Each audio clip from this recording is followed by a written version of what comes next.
लोकसभा चुनाव का रण जारी है और पहले चरण के बाद अब दूसरे चरण के लिए मतदान होना है, जिसके लिए सभी राजनीतिक दल अपनी कमर कसकर सभाओं और रैलियों में कूद चुके हैं।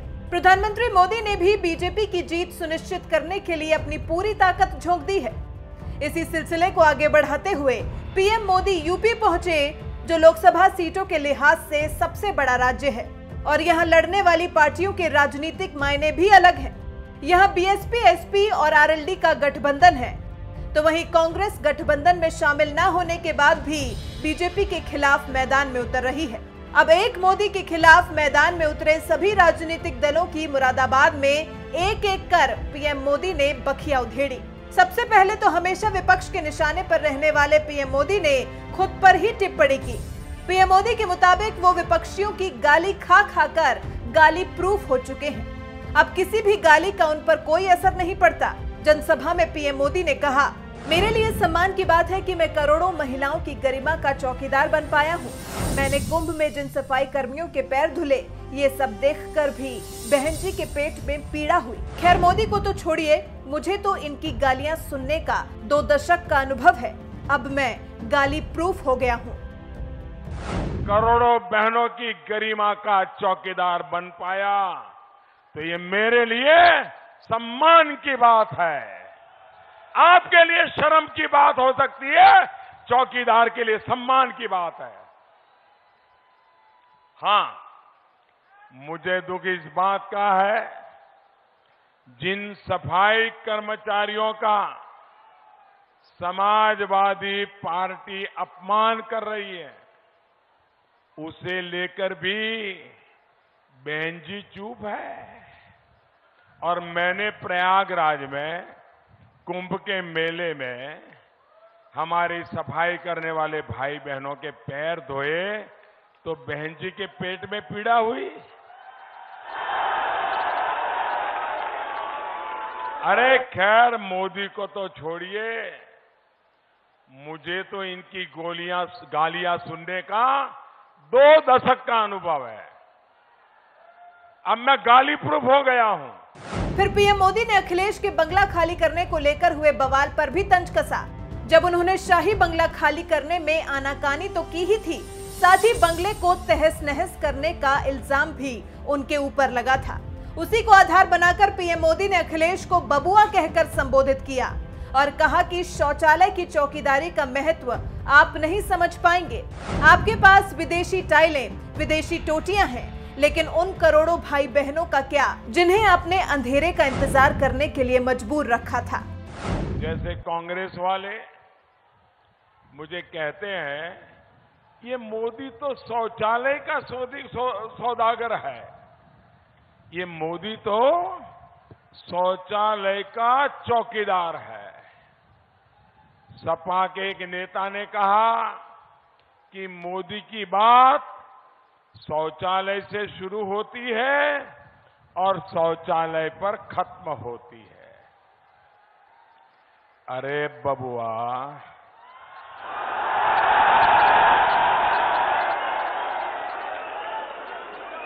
शौचालय की चौकीदारी का महत्व क्या है, ये आप नहीं समझ पाएंगे।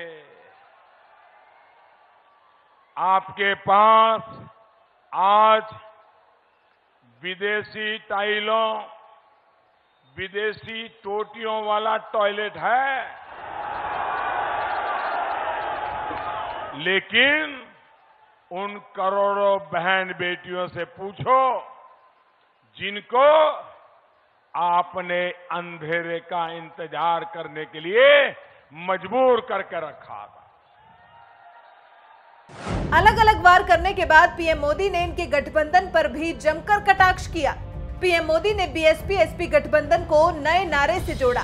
पीएम ने कहा, संकट अस्तित्व का था, इसलिए पहले की सारी गलतियां पीछे छूट गई और नया नारा बनाया, मेरा भी माफ तुम्हारा भी माफ, वरना हो जाएंगे दोनों साफ। लेकिन जनता इनको माफ नहीं करेगी। हाफ हाफ वालों को साफ कर बीजेपी को पूर्ण बहुमत देगी।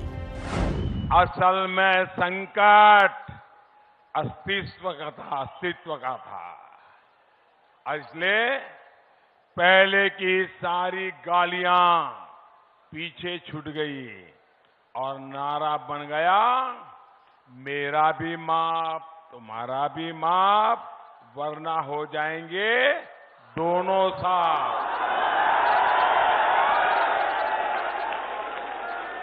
लेकिन भाइयों बहनों, क्या जनता इनको माफ करेगी? क्या इनकी झूठी बातों को स्वीकार करेगी? क्या भाइयों बहनों, इन्होंने क्या किया है? हाफ हाफ किया, हाफ हाफ। आधा तुम्हारा आधा मेरा, ऐसा किया है ना। ये हाफ हाफ वालों को उत्तर प्रदेश पूरा साफ कर देगा। और एक बार फिर भारतीय जनता पार्टी को पहले से भी ज्यादा सीटें देगा, ये मैं बिल्कुल धरती की हवा देख रहा हूं। फिर अपने महामिलावट वाले बयान पर भी उन्होंने अपना पक्ष रखा। पीएम ने कहा, मुझसे कई बार लोग पूछते हैं कि उनको गठबंधन के बजाय महामिलावट क्यों कहते हैं। कैसे कैसे लोग साथ आ गए हैं। मायावती पर यूपी की जनता को लूटने का आरोप लगाने वाले अखिलेश यादव इनके साथ आकर खड़े हो गए हैं। कि मैं उनको गठबंधन के बजाय महामिलावट क्यों कहता हूं? बताइए, महामिलावट है कि नहीं? मैं पूछता हूं कि इन्हें महामिलावट क्यों न कहूं। अब देखिए, ये कैसे कैसे लोग साथ आए हैं। ये किसने कहा था? ये जरा पुरानी बातें याद करिए। एक किसने कहा था कि बहन जी ने यूपी की जनता को इतना लूटा है कि उनकी मूर्तियों के पर्स टटोले गए तो शायद उसमें से भी पैसा निकलेगा। ये इन्होंने एक दूसरे को कहा था कि नहीं कहा था? बबुआ ने बुआ के सम्मान में ये बातें कही थी कि नहीं कही थी? आज बुआ का विशाल हृदय देखिए, वो बबुआ को इतना सम्मान कर रही है, इतना सम्मान कर रही है। साथियों, बहन जी आज उस उम्मीदवार के लिए वोट मांगने में गर्व महसूस कर रही है जो बाबा साहब आंबेडकर को भूमाफिया कहता है और खुद यूनिवर्सिटी के नाम पर जमीन कब्जाता है। वो दिन भी भूल गए जब बहन जी ने नेताजी को पागल खाने भिजवाने की सलाह दिया करती थी। साथियों, राजनीति क्या क्या न कराएं, आज हाथी साइकिल पर सवार है और निशाने पर चौकीदार है। ये थे कुछ ऐसे शब्दों के तीर जो पीएम मोदी ने यूपी की मुरादाबाद की धरती से विरोधियों के लिए इस्तेमाल किए। पीएम मोदी का महामिलावटियों के लिए रुख तो आक्रामक था, लेकिन इसका क्या फायदा होने वाला है, ये तो 23 मई को ही पता चलेगा, जब लोकसभा चुनाव के परिणाम घोषित किए जाएंगे।